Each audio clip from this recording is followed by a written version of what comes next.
Magandang araw mga kababayan natin na taga-subaybay itong video na ito. Ito mga kababayan, explain ko lang sa inyo na kailangan na po akong umuwi sa aming lugar dahil may naghihintay doon na inalagaan natin. So ngayon, nagpapasalamat po ako sa inyo dahil ilang araw din tayo dito at maraming salamat sa lahat. And ngayon, nandito tayo ngayon sa terminal. Naghanap po tayo ng bus na pwede natin na masasakyan dito sa Davao City. So ngayon, at ito nakasakay na po tayo. At panoorin nyo to itong video hanggang dulo. Paki-subscribe na din para maka-update kayo sa mga pangyayari namin. Maraming salamat po.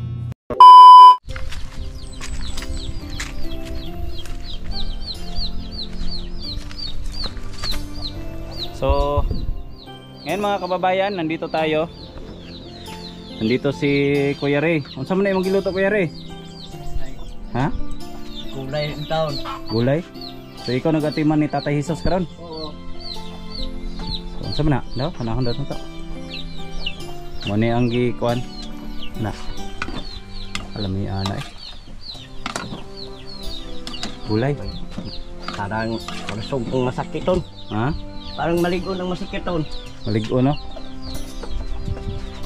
Ikaw lang sa akong gikuan diri kay muuli ay man ko.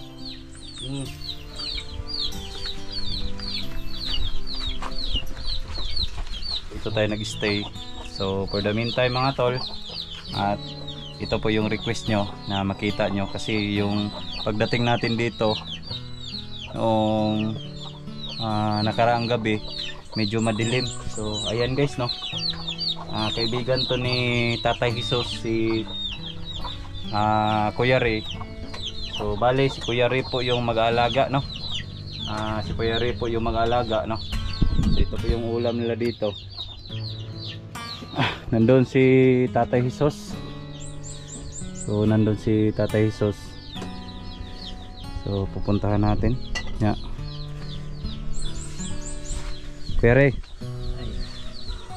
kaya rin ni mo diri ha? Oo. Kaya rin ni mo nga paano si Tatay Jesus? Kaya ra? Kaya ra kay. Tarong ba? Kay. Pilay kuan? Pilay gap ninyo anong duha? Edad? At magwang kay siya sa kuha. Mas matanda pa siya. Ikaw pila na edad ni mo ron? 5-4 na. 5'4". Papa ni ano? John Lawrence? Wala, sa sinita. 60. So mas matanda pa yung papa ni John Lawrence. So Kuya Ray, mas okay yung kasi nandito ka sa camera. May asawa ka pa Kuya Ray? Wala na. Wala na? So pareho kayo? Parehas kami. May asawa. Parehas mo, may mga asawa. Yeah. Pila ka buok anak ng Kuya Ray? Pas. Upat ka buok. So mga minyo na pod? Mga ulitaw pa. Ulitaw pa? Pila ka buok lalaki nimo? Ulo, isang bae. Isa ang babae.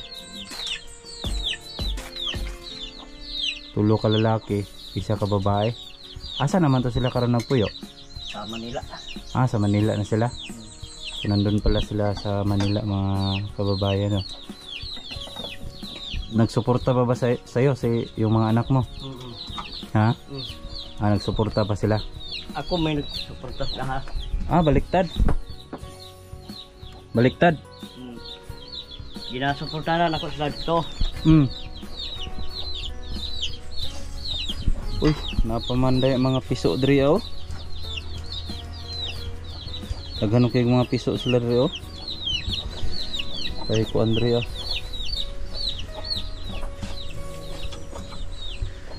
Kasaning kuanon si kuan. Mo din ni ang sitwasyon ni Tatay Jesus dito guys no.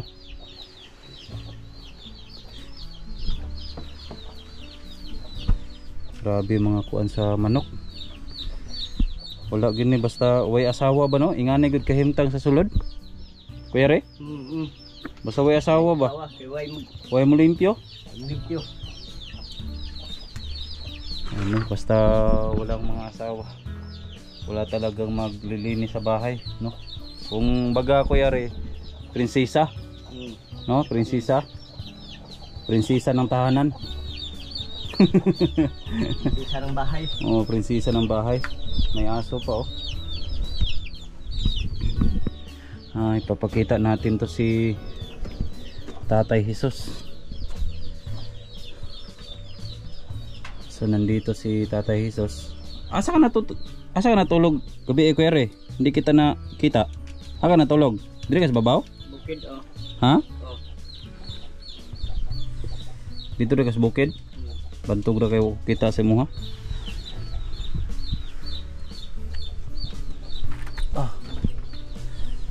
Ito yung sitwasyon ni Tatay Jesus dito mga kababayan, no?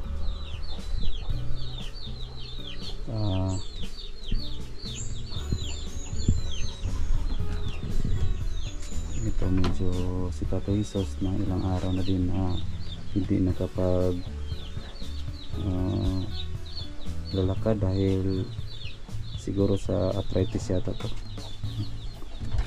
Hindi ko pa alam mga ka-viewers natin, mga kababayan natin na kung ano talaga yung sakit ni Tatay Jesus dahil medyo mainit yung katawan niya tapos humihina yung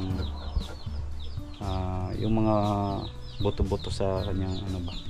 Hindi natin maano guys, no, kung ano talaga yung sakit niya, kaya hindi pa natin to na check up sa doktor.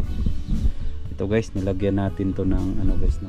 So habang natutulog siya kagabi, so yung ginagawa natin, nilagyan natin siya ng musket. Ito guys, musket. So ito yung butas-butas yung mga ano niya dito, napakadelikado. Oh, sige.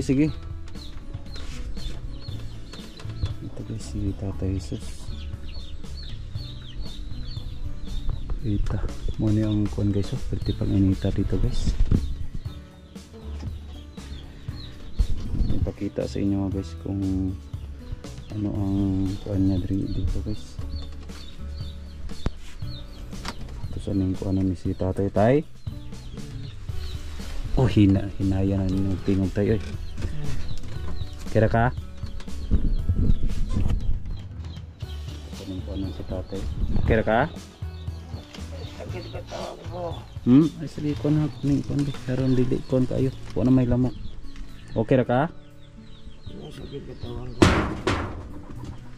Saan to? Okay ra ka? Sakit katawan ko. Masakit yung katawan mo? Masakit ba pa yung ulo mo? Masakit. Ha?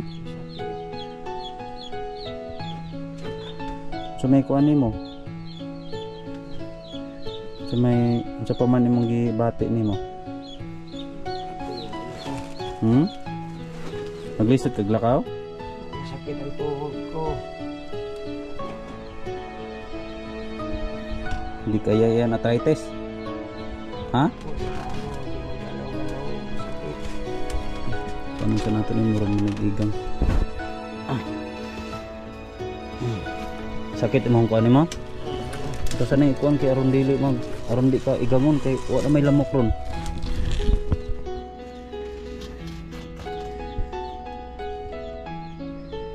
So may gusto nimo tay?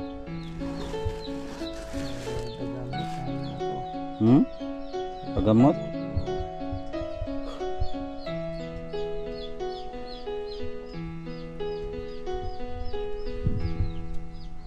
Ay nako.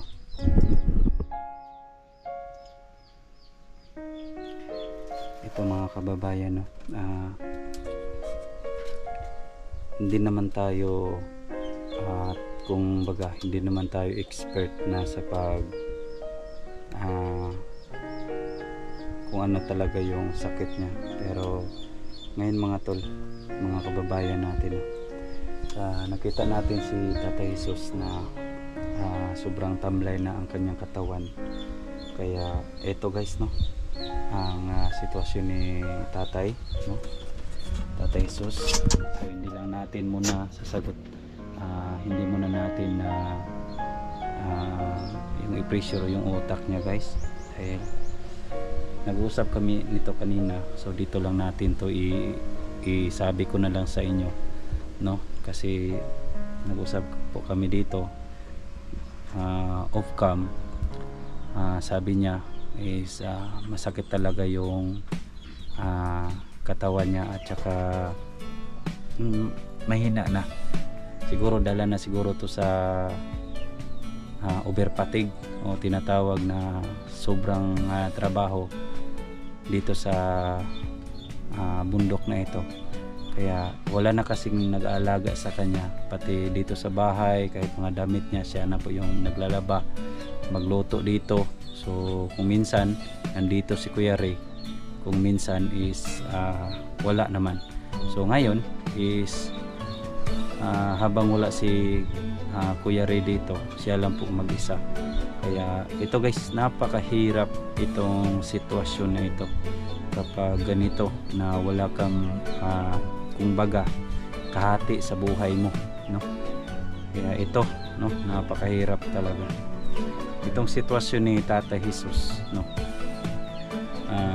Siguro sa edad na, no, ganyan talaga ang tao, nagkakaedad. Pero hindi sana sa ganitong sitwasyon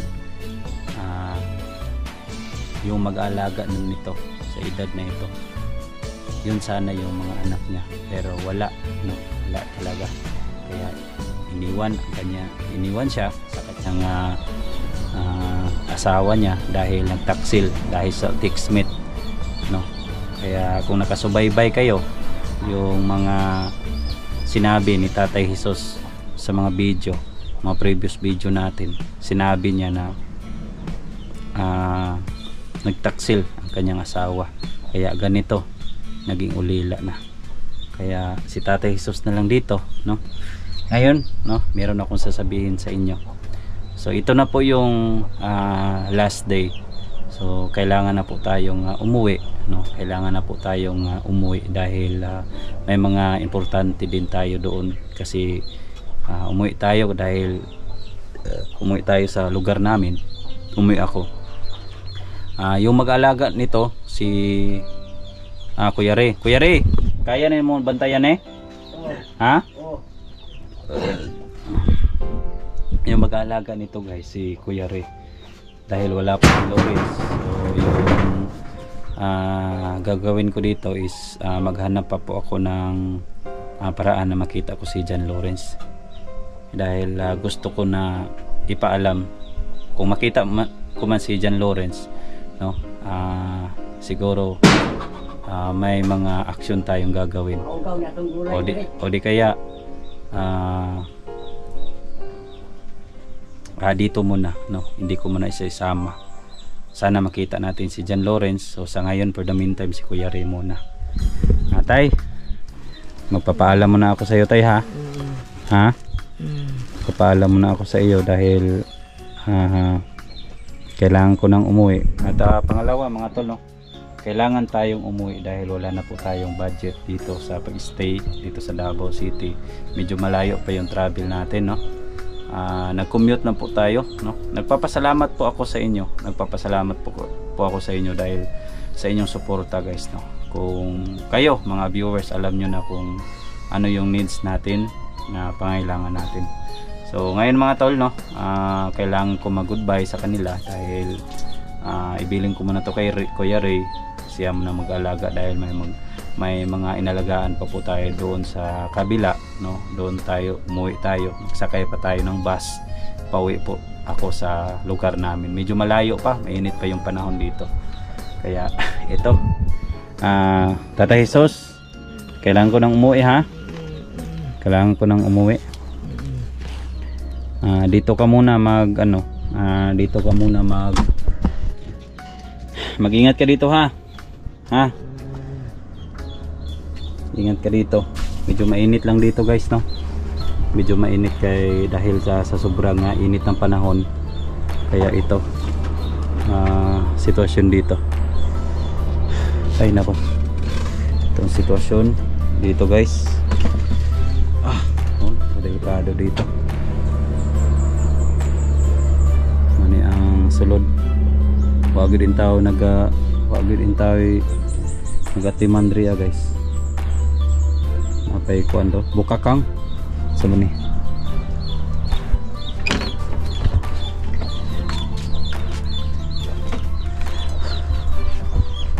Kailangan tayong bumaba na. Pere, Ay. nga maginahinay sa ko. Oh. Ini akong bagay so, nagandam kong bag diri. So maginahinay sa ko. Ha? Sige, oh. Mura na jud mamao na gyud mugnaong ni kuan ba Tatay Jesus. Luto na mo sudan? Ano to? Kalami. Dito ta. Ting lami Ting lami ang sudan no. So ayan mga kababayan no. At kain muna ako bago ako alis dahil medyo malayo pa yung travel natin. So sa may kaingon nimo Kuya Re sa imuha karon dili ka kanahasulan na magbantay ni Tatay Jesus. Dili. Ha? Suod man kain ako gud eh. Mga pila na mo ka years ka nga kuan suod? Na tugay ay. Tugay na. Abot na kag mga kuan 5 years. Kadung Dugay na. kamay na kain ng Gamay. 5 years. Itaw pa na. Agad ko para ko yung bata kanawa pa. Amigo na midaan. Katod pagkaminyo antod gidiyaan ang asawa. Ikaw unsa story nimo? Ako ay noon. Klaro yung asawa, wala yun mo. Biya ko Wala na biya. Bakasyon ng Manila. Gikuha mo siya maguwang. Gikuha kasi ang maguwang.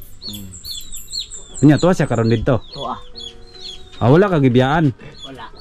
Tuwa man akong mga bata dito. Pero anytime pwede ka makaadto dito. Oo.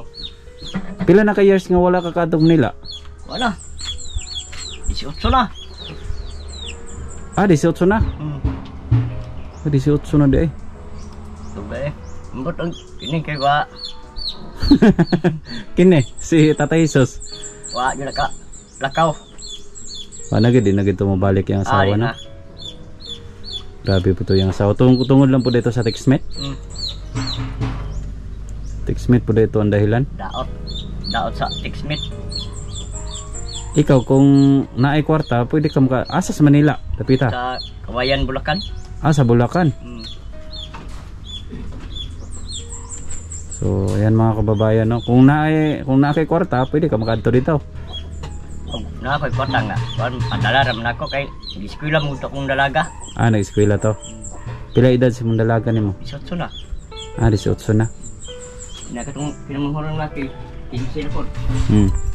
Mag-15 karong November. Mag-15 karong November. So ayan mga kababayan, no.